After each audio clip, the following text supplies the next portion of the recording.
এমন জীবন তুমি করো হে গঠন, মরণে হাসিবে তুমি, কাঁদিবে ভুবন। হাদিসের মধ্যে আসছে, আল্লাহ রাসূল সাল্লাল্লাহু আলাইহি ওয়াসাল্লাম বলছেন, যার ভিতরে জেহাদি প্রেরণা নাই, ওর মৃত্যু হবে মুনাফিকের মৃত্যু।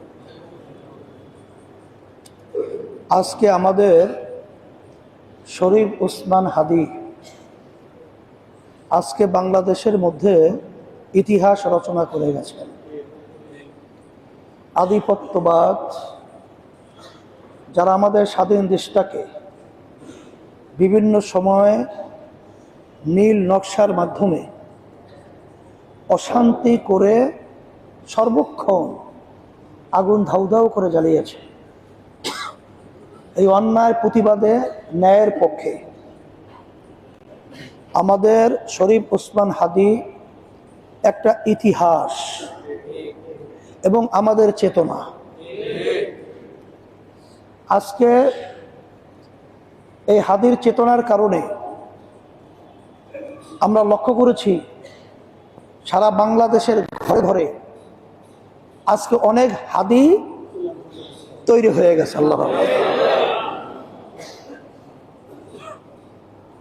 সেদিক থেকে বিশেষ করে আমরা হাদি আমাদের বরিশালের পাশেই ছেলে, আমাদের সুপরিচিত, ও আলেম ফ্যামিলির ছেলে, ওর আব্বা সহ ভাই সহ বাগিয়া মাদ্রাসার প্রিন্সিপাল বড় ভাই, আমাদের সাথে সাংঘাতিকভাবে তার একটা সম্পর্ক। এই ছেলেটা কিভাবে ওই সেই ইতিহাস যে হাজার বছর শ্রীগালের মতো বেঁচে না থেকে একদিন সিংহের মতো গর্জন দিয়ে তারপর দুনিয়া থেকে বিদায় হওয়া, সেই বাস্তবতা হাদি আমাদেরকে শিখিয়ে গেছে। আমরা দেখেছি আজকে আমরা অন্তর করে যদি দোয়া করি, হাদিসের মধ্যে আছে সবচেয়ে বড় কৃপণ ওই ব্যক্তি যে দোয়ার ব্যাপারে কারণ হবে।